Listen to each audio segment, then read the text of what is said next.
Olá, amigos do Portal da Folha da Região, e esse finalzinho de semana já tem repercussões grandiosas no comando técnico da seleção brasileira. Inicialmente, Muricy Ramalho foi anunciado pelo presidente da entidade, Ricardo Teixeira. Contudo, os cartolas do tricolor carioca voltaram atrás e o impasse permanece aí. Vamos falar um pouquinho então desta dificuldade que a CBF tem de definir o nome e, de repente, aí quais as consequências que serão acarretadas por conta de todo esse imbróglio. Fernando Lemos, Muricy foi escolhido, tem méritos para isso? Um abraço ao internauta. O Muricy é um nome meio que de consenso, como era o Filipão. Assim que ele foi anunciado, os sites fizeram pesquisas e a maioria absoluta dos internautas aprovava a escolha do Muricy Ramalho para a seleção. O que a gente tem a lamentar é que a seleção brasileira é o eterno balcão de negócios, o eterno centro de política. Porque o Muricy foi escolhido, foi apontado 11h30, meio-dia como técnico da seleção, 4, 5 horas da tarde já não era mais por conta de um desacerto com o Fluminense. O Fluminense não o liberou. Ou seja, tem política para escolher o técnico, para ele não ser mantido, para mandar embora. A gente fica esperando aí qual será o próximo acontecimento. A política começou na terça e quarta-feira, porque estava tudo definido que o Mano Menezes, o treinador do Corinthians, iria comandar a seleção. Algumas tratativas na calada da noite devem ter mudado esse curso e agora a gente fica aí no aguardo de qual será o próximo capítulo político da CBF. Até porque tudo, assim, parece que tem que acontecer uma tragédia que é sair da Copa para reconhecer o erro e ter toda uma mudança. É uma pena que a seleção brasileira tenha alcançado esse patamar tão negativo. Antes ela era o sonho de todo e qualquer treinador do mercado nacional e até internacional.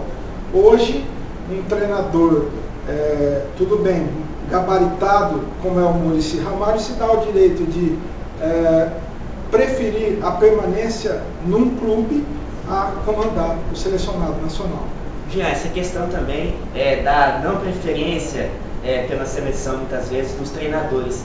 Na sua opinião, a CBF está com dificuldades em arrumar um nome e você vê aí uma disputa entre cartolas que você vê hoje que o Muricy foi cotado, já não está mais e agora a definição está aí uma verdadeira novela. Algumas coisas ficam claras nesse episódio.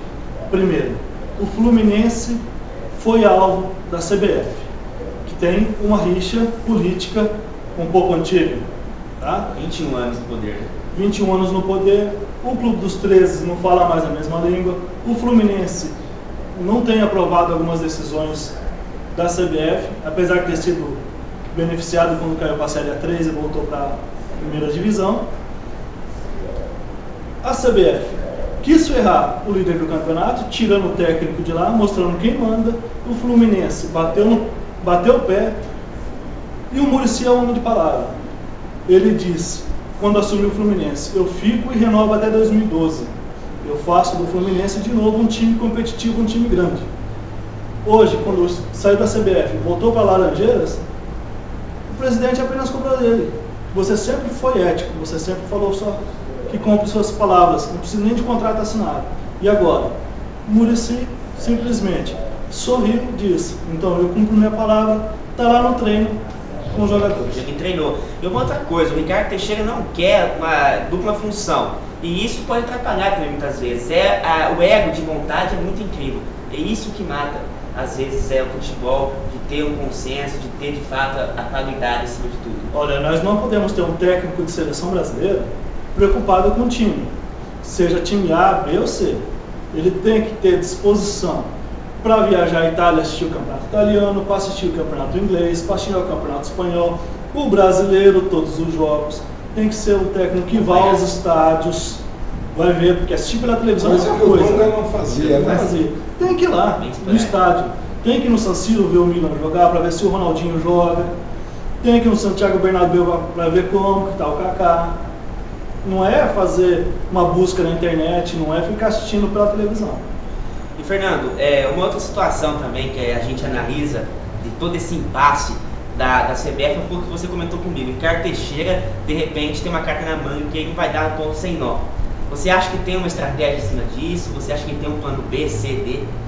Com certeza, né? Fica meio difícil presumir qual será essa estratégia, porque na cabeça dele as mais variadas coisas podem passar. Só em relação ao comentário do Jean aí sobre caráter, né, sobre ter palavra, a gente brincava na redação até há pouco tempo, se fosse o Luxemburgo no lugar do Muricy, né? Pois é. Não haveria nem mais vestígio dele lá no vestiário das Laranjeiras. E se ele estivesse no Fluminense ou no caso está no Atlético Mineiro, né? A concentração lá do Atlético não teria nem mais ouvido falar, não haveria mais nem sombra do Luxemburgo. Tanto porque ele já deu uma conversadinha com o São Paulo, já paquerou com o Corinthians de volta, mas foi barrado pela diretoria. Pois é, e esbravejou também já contra o Palmeiras, enfim, ele sempre sai pela porta dos fundos. Eu nem duvido de repente pintar Vanderlei Luxemburgo aí como próximo nome, do jeito que a coisa caminha no futebol brasileiro, é bem provável. E se o Dunga tá quase no São Paulo, né, Jean? Tem toda uma situação. Estava esperando para comentar isso. E falando também dos times, né, paulistas, o Palmeiras não engrena. Você acha que o time vai, o time para, que nem carro que tá acabando a gasolina, né, Jean? É o que eu disse da outra vez. Não espere milagre. O time do Palmeiras é instável, é um time que não se formou nos últimos 2 anos. O Felipão não vai chegar de uma hora para outra. É o Marco Zero agora, né? Quando chegar o final do ano, vai ter outra cara. As próximas rodadas, sofrimento. E Fernando, domingo agora, Santos e São Paulo. E aí, o Santos parece que está desencontrado, o São Paulo também. Essa vai vencer o menos ruim? Eu acredito que sim. Pelo momento que as duas equipes vivem no Campeonato Brasileiro, não há dúvida de que o menos ruim vai se sobressair e vai conseguir a vitória no jogo da Vila Belmiro. Tem 2 situações nesse jogo. Se houver um resultado negativo por parte do Santos, vai ser para acender a chama do caldeirão de uma vez. A crise vai se instalar lá e vai deixar o time em péssimas condições psicológicas para o primeiro jogo da final da Copa do Brasil na quarta-feira contra o Vitória.